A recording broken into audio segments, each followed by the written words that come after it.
Un jour, j'ai regardé un film qui disait que dans le mal-être, on y trouvait un confort.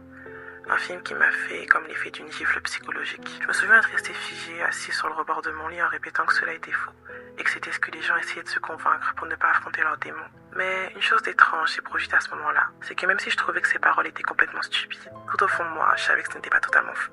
Quand j'avais 13 ans, je me suis retrouvée assise dans ce bureau froid, qui manquait terriblement de chaleur.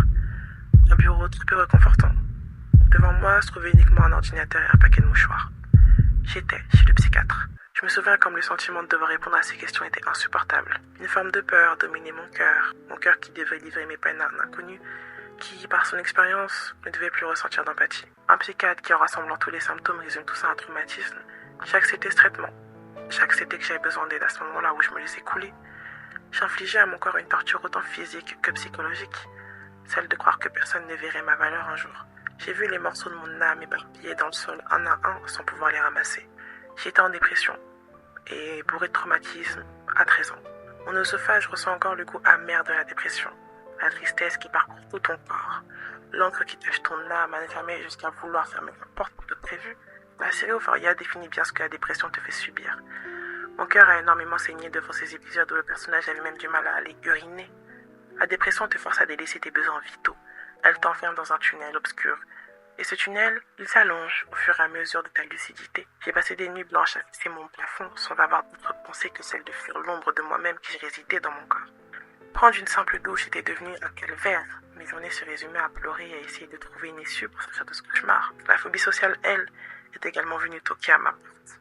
Être en présence d'autrui m'était devenu impossible. Aller chercher une baguette de pain également. Je n'arrivais plus à sortir de chez moi, ni à revoir mes amis. Je me suis détachée du monde petit à petit, et le monde s'est détaché de moi. J'étais la seule face à mes démons.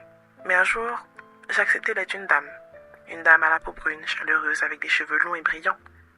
Elle m'a conduit jusqu'au puits, quand mon corps était beaucoup trop marqué par la douleur des autres. Un premier amour qui m'avait tout pris, et des amitiés douteuses. J'ai accepté que j'avais besoin d'aide, une fois dans ma vie. Et les seuls envers qui je devais être reconnaissante sont mes parents. Deux personnes qui n'ont pas hésité à s'endetter pour plusieurs séances de 1 heure juste pour que leur fille retrouve espoir. Et c'est à eux que je remercie. J'étais persuadée que je pouvais me sortir de ce trou noir toute seule avec seulement quelques séances de psychothérapie. Jusqu'au jour où Maeve est venue frapper à ma porte. J'étais devenue accro à cette dernière, car même si elle me rassasiait jamais assez, et qu'à chaque fois je devais verser des SMIC pour pouvoir la consommer, elle me faisait oublier mes plus grands traumas sur une durée d'1 heure. Maeve me suivait partout où j'allais. Je devais commencer à m'adapter à des situations qui m'étaient instables, juste pour avoir l'impression d'avoir de la valeur à travers le regard d'autrui. Maeve, c'était mon côté sombre. Maeve était un personnage impulsif, toujours en colère, qui ne laissait rien ni personne aller au travers de son chemin. Elle résidait sous ma chair. Je ne pouvais plus m'en débarrasser. On entretenait une relation toxique, elle et moi. Elle était mon amortisseur quand la négativité d'autrui voulait toucher à ce qui me restait d'humain. Elle vivait sous mon ombre.